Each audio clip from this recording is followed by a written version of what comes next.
Ну что, солдат, Кавказ пред тобою. Ну, слышь меня? Давай поговорим.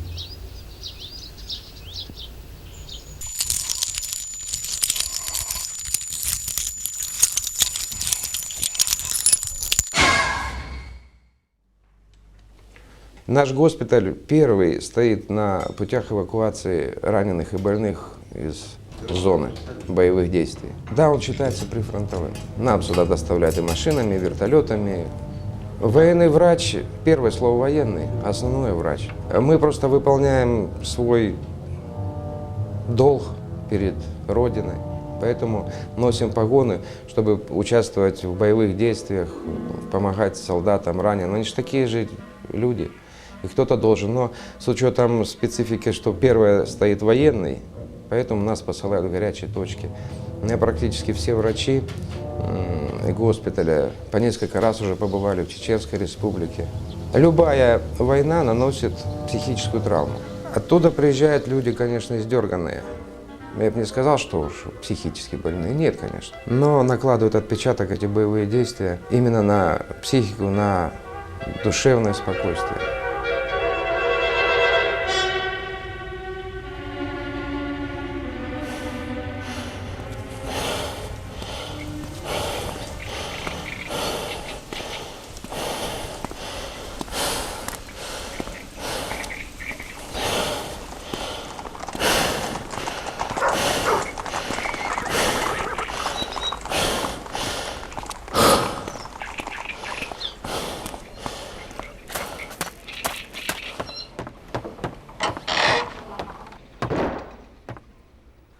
Мартынов Лермонтова убил.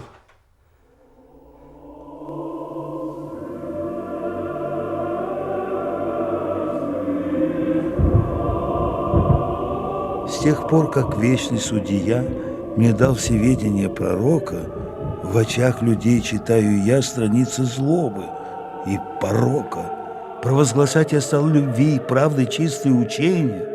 В меня все ближние мои бросали бешено каменья. Когда же через шумный град я пробираюсь торопливо, то старцы детям говорят с улыбкой самолюбивой: смотрите, вот пример для вас. Он горд был, не ужился с нами. Глупец хотел уверить нас, что Бог гласит его устами. Смотрите ж, дети, на него, как он угрюм и худ и бледен. Смотрите, как он наг и беден, как презирают все его.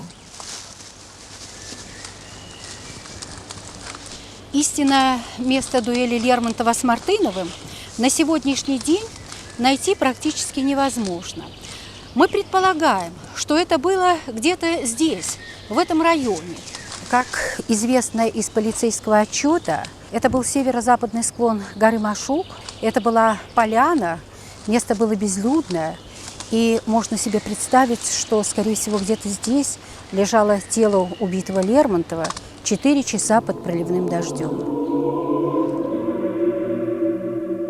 Я не хочу, чтоб свет узнал мою таинственную повесть. Как я любил, за что страдал, тому судья лишь Бог, да совесть. Им сердце в чувствах даст отчет, у них попросит сожаления. И пусть меня накажет тот, кто изобрел мои мучения.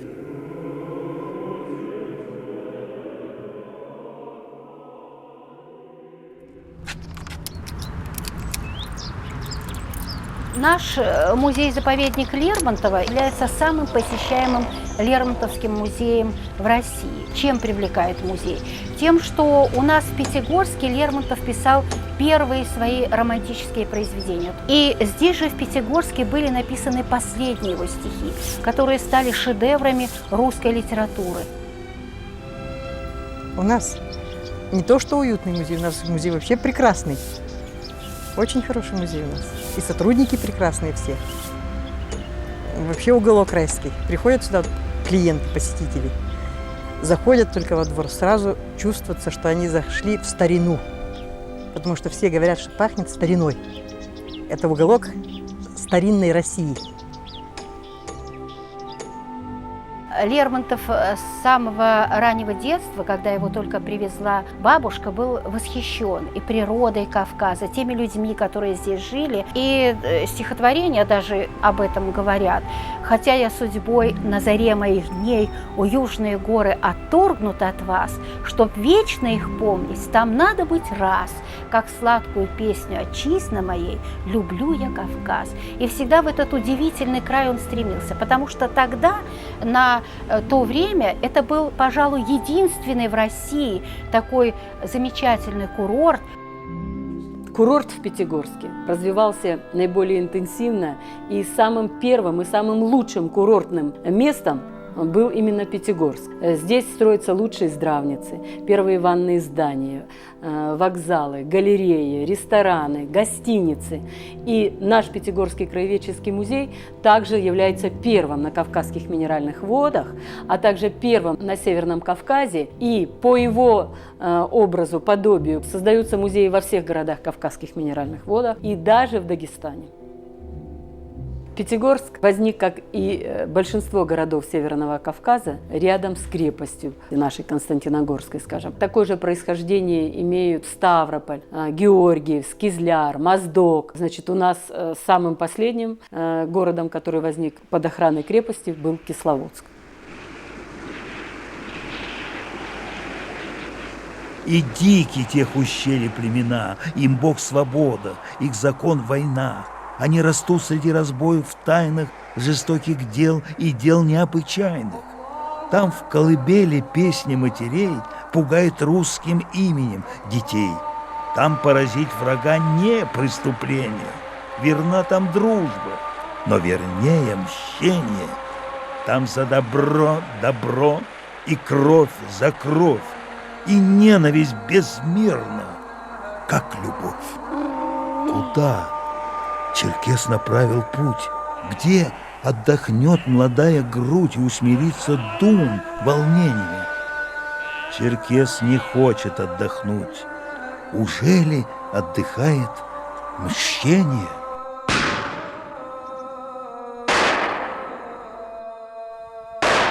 Аул, где детство он провел, мечети, кровы мирных сел, все уничтожил русский воин. Нет, не будет он спокоен, пока из белых их костей векам грядущим в поучении он не воздвигнет мавзолей и так отомстит за унижение любезной родины своей.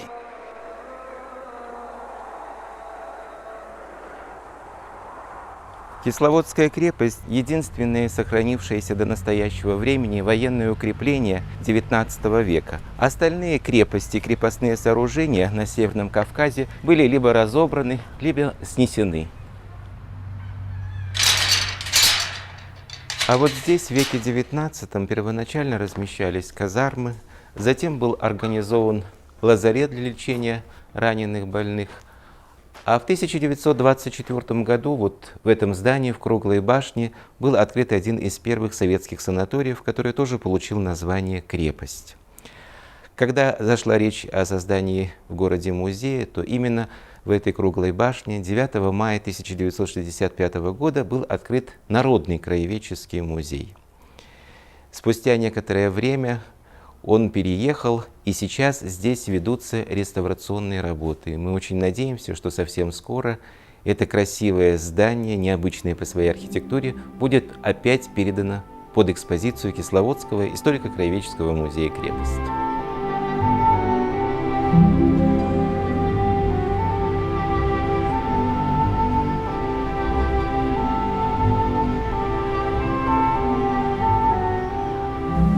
Самое главное предназначение Кисловодской крепости – уберечь приезжавших на отдых курсовых от набегов горцев.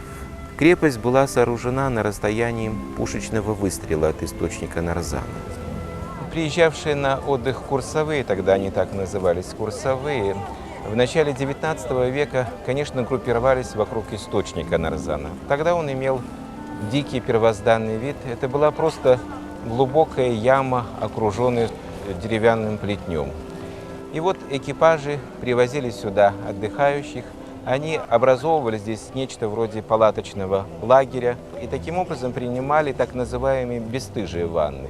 Первыми отдыхающими были в основном офицеры, которые получили какие-то ранения. Но не только офицеры, солдаты армии, но также приезжали и из глубинки, из центра России. Вы можете себе представить, что это была такая далекая окраина. Сюда 3 недели ехали из Санкт-Петербурга. 3 недели. 2 недели из Москвы на гужевом транспорте. Это была очень далекая окраина. Вряд ли тогда император Александр, учреждая этот курорт, думал о том, что он когда-то будет таким цветущим. Безусловно, это было какое-то такое приятное, беззаботное пребывание здесь, на Кавказских минеральных водах, любовные романы, множество вот таких увеселительных заведений, такая праздно шатающаяся публика, легкость, с которой люди общались здесь, она способствовала тому, что человек, конечно, отвлекался от мирской суеты, от каких-то трагических страниц, от военных действий. Это вполне можно так назвать, что антивойна. Конечно, после тягот, после стольких неудобств, столько потерь, человеку нужно свет, мир, улыбки, цветы. Вот представьте, у нас какое прекрасное название парка «Цветник». Да нигде вы в мире больше не найдете. Парк «Цветник». А он был заложен в 1823 году.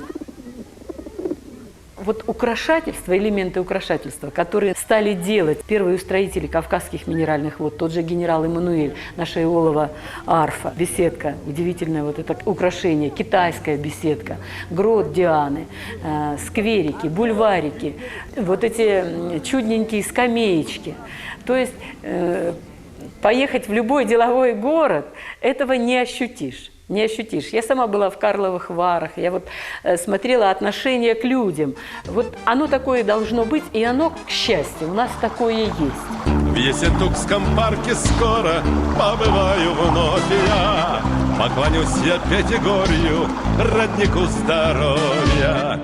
Поброжу по горным склонам, по лесным опушкам, где творили окрылено Лермонтов и Пушкин. Еду я на Кавказ к минеральным водам, где так радует глаз красота природы. На Кавказ каждый раз еду отдыхать я. Мне Кавказ и сейчас распахнет объятия.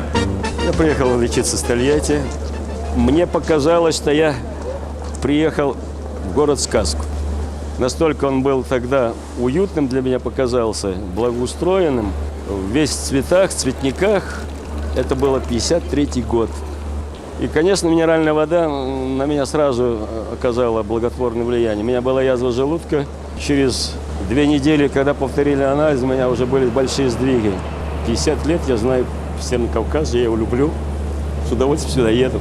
Я вам скажу, когда я еду сюда, то мне говорят: вы не боитесь на Северный Кавказ ехать? Я отвечаю: нет, я не боюсь, поскольку я знаю, там на Кавминводах обстановка спокойная. Хотя рядом, как говорится, не очень далеко Чечня и вот эти действия, которые нас, всех простых людей, не радуют. Сюда же было нашествие в свое время. Я помню, вообще-то дикарем было не пробиться. Все частные комнаты, квартирки были заняты. В 60-е, 70-е годы было, что я увидел вообще такие массы народа и людей, как никогда. Потому что как на демонстрацию шли пить водичку. Разных национальностей. И узбеки, и татары, и, скажем, другие нации. И вот тогда, конечно, люди шли, многие шли по принуждению. Вот это нехорошее слово, но стадное чувство, оно было тогда.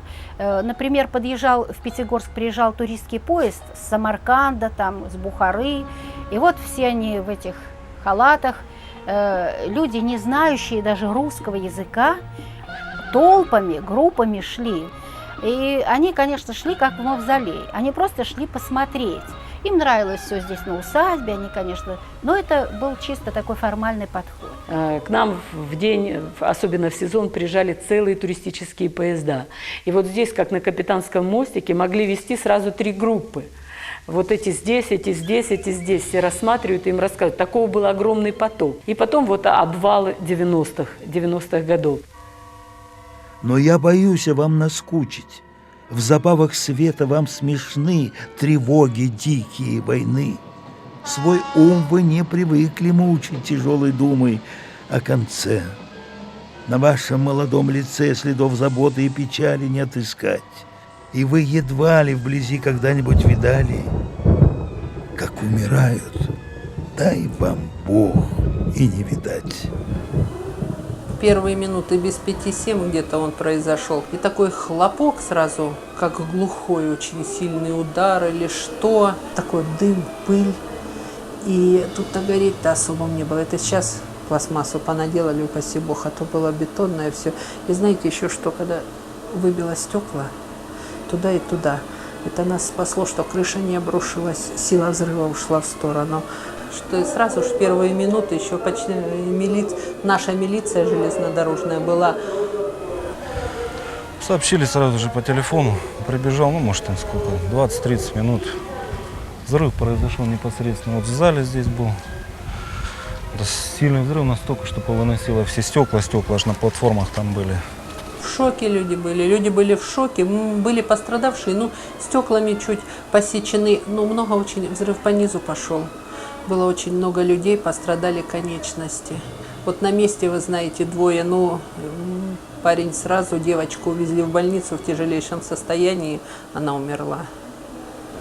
Очень быстро поступил, ну, где-то через 12 минут поступил первый больной, потом поступил второй, а потом сразу начали поступать буквально 3, 4, 5, потому что вначале привезли первого больного попутным транспортом, который оказался там близко, пока подъехала скорая помощь, а потом скорая помощь начала привозить буквально одного, другого, третьего, четвертого. Во-первых, это множественные повреждения. Когда появляется большое количество ранящих снарядов, это осколки, банки, гвозди. На железнодорожном вокзале остался участок, там, метр примерно в диаметре, который вырвало из бетона. Эти галька, куски бетона разлетались во все стороны, и, естественно, повреждающее действие было большим. То есть множественное повреждение. Я считаю, что воевать должны военные люди, а мирного ни в коем случае. И вот кто вот эти вот теракты планирует, организует, это даже не военные люди, это чисто преступники, бандиты.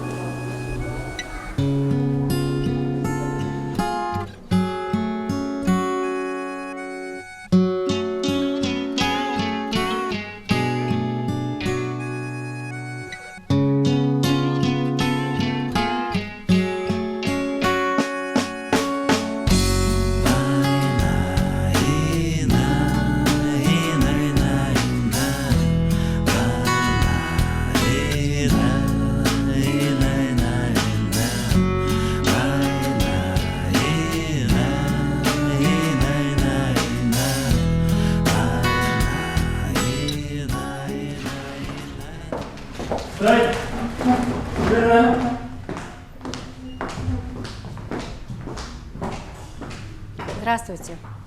Здравия желаю!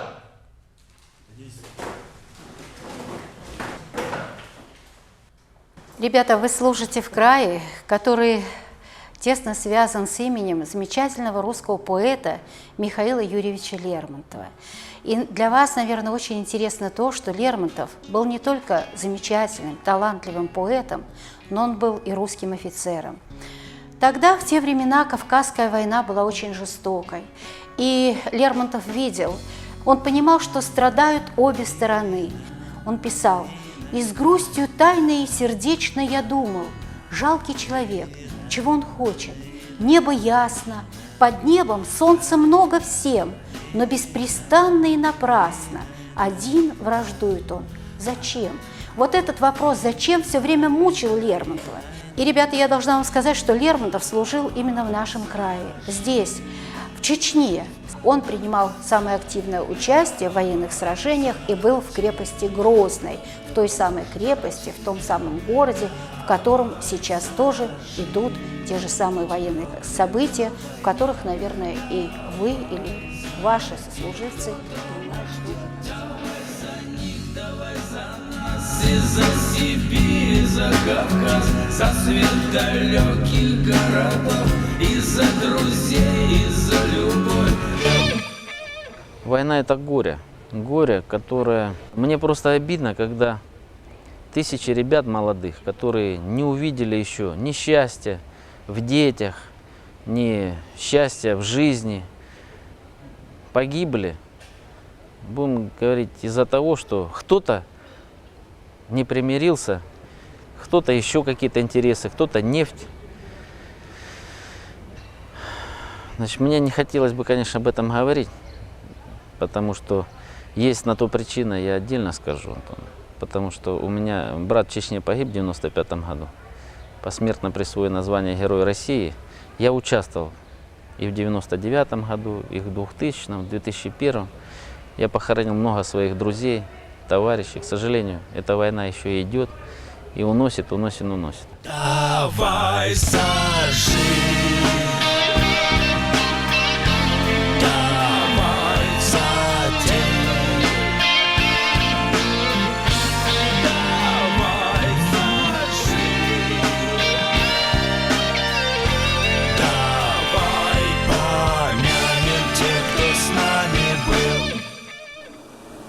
Страшно, страшно, страшно.